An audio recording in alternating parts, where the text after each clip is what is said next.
Welcome to Knox Talks, the AI-generated podcast exploring the groundbreaking ways technology shapes our built environment. Today, we're diving into a story you already know, The Boy Who Cried Wolf. Except in this version, the boy is your building automation system, and it's crying wolf a few thousand times a day. Here's the uncomfortable truth about most BAS installations. The alarm system was never designed. It just happened.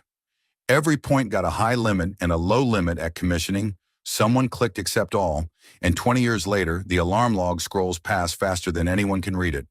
Operators cope the only way humans can. They stop looking, and that works fine, right up until the one alarm that actually matters arrives looking exactly like the 400 that don't. The process industries learned this lesson the hard way. July 1994. The Texaco refinery at Milford Haven in Wales. A lightning strike kicks off a plant upset, and for hours the control room is flooded with alarms. In the final 11 minutes before the explosion, according to the Health and Safety Executive's investigation, 2 operators had to recognize, acknowledge, and act on 275 alarms. That's one every 2 to 3 seconds. 26 people were injured, and the damage ran to roughly £48 million. The investigators didn't just blame a valve. They found too many alarms, poorly prioritized, presented faster than any human could respond. That incident directly shaped EEMUA 191, the guideline that still defines what a healthy alarm system looks like.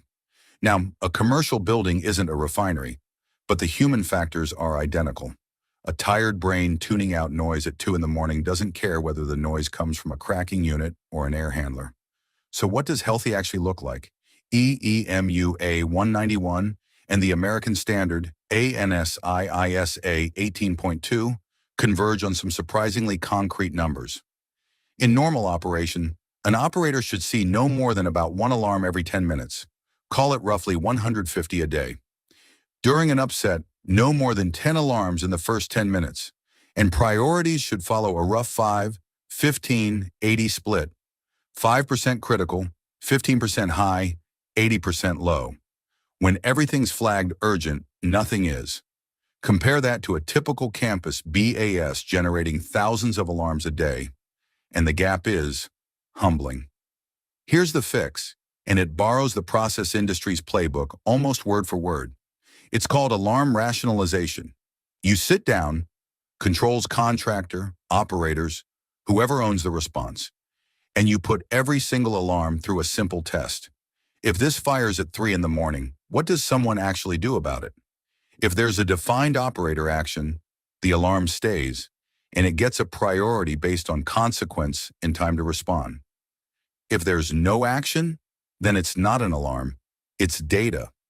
Demote it to an event log or delete it. Teams that run this exercise often report cutting alarm volume by half or more because so much of the load turns out to be duplicates, chattering points, and set points nobody ever tuned after commissioning. Second move, routing. Only actionable, critical alarms should reach a human in real time, and the ones that do should land somewhere with accountability, which usually means integration with your CMMS. An alarm that generates a work order with an owner and an escalation path gets closed. An alarm that flashes on a graphic nobody's watching gets ignored. Again. Third, and this is the culture shift, track your alarm rate as a KPI. Process plants report alarms per operator per day the same way they report energy or downtime. The moment that number goes on a dashboard, alarm health becomes something the team manages instead of something it endures. Chattering points get fixed. Priority creep gets caught. And when the rate suddenly spikes, that's a signal in itself. Something in the building just changed. One more thing worth saying plainly. Alarm fatigue isn't an operator failure. It's a design failure that operators absorb on behalf of everyone who never looked at the alarm summary. The people ignoring alarms today are behaving rationally, given the system they've been handed. Because here's the thing about the boy who cried wolf. The wolf was real. It showed up at the end of the story exactly when nobody was listening anymore. Every unmanaged alarm system is quietly writing that same ending. The question isn't whether your building will ever face its one real wolf. It's whether, on that day, the alarm announcing it will sound like anything other than noise.